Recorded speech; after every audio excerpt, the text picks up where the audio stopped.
आपको शर्म नहीं आती? आपकी छोटी बहन जो है मुख्यमंत्री की बहन है और बहन होकर चाय की दुकान चलाती हैं, इन हालतों में रहती हैं। 30 साल उन्होंने आपको राखी नहीं बांधी। यही अंतर है एक योगी और एक सांसारिक मनुष्य में। देखिए, मैं कई वर्षों के बाद गया था जी। मेरे पिताजी का जो है देहांत 2020 में हो गया था। मैं उससे पहले उनसे या अपने परिवार के लोगों से कई वर्षों से नहीं मिल पाया था।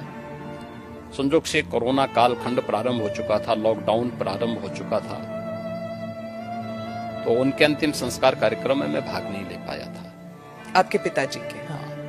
तो मुझे जब गत वर्ष अवसर मिला था तो मैं अपनी माँ से मिलने के लिए जरूर गया था। तो स्वाभाविक रूप से एक माँ और पुत्र के बीच में जो संवाद होने चाहिए वही संवाद वहां पे हुआ।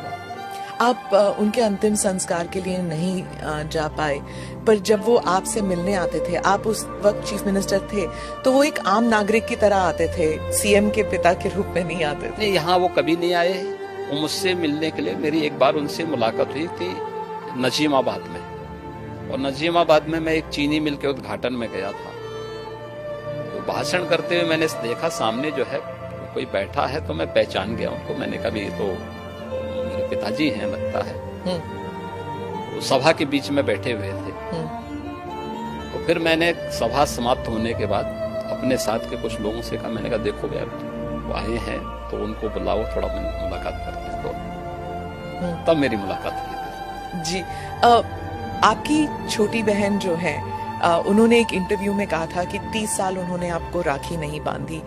2022 में एक इंटरव्यू में उन्होंने कहा कि कई वर्ष पहले जब उन्हें पता लगा कि आप घर छोड़ के आप योगी बनने के लिए निकले हैं, तो उन्होंने कहा कि वो भिक्षा मांगने वाले संतों में आपको ढूंढ रही थी और मिले नहीं आप उन्हें।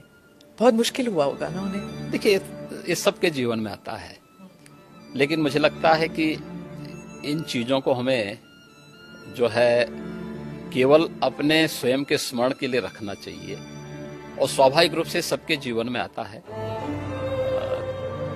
कई वर्षों के बाद जो है इस चीजें चलती रहती हैं। मुझे लगता है यही जीवन है। योगी के मुख्यमंत्री बनने के बाद कई लोग कहते थे कि आपको शर्म नहीं आती? आप मुख्यमंत्री की बहन हैं और बहन होकर आप चाय की दुकान चलाती हैं, इन हालतों में रहती हैं। मैं उनको एक ही बात कहूंगी, मैं गरीब हूं, ये मेरा नसीब है। शर्म तब आनी चाहिए जब आप कोई गंदा काम कर रहे हो, किसी के हक का छीन कर खा रहे हो। मैं तो मेहनत करके अपनी गुजर बसर करती हूँ। ठीक बात है। देखिए,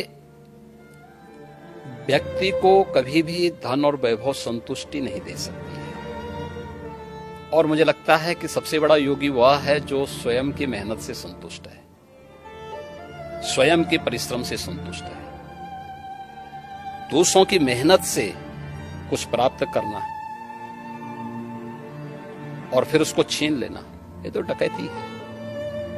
उसके अलग अलग रूप देख सकते हैं हम समाज में, और मुझे लगता है सबसे निंदनीय कर्म यही है। और यही अंतर है एक योगी और एक सांसारिक मनुष्य में।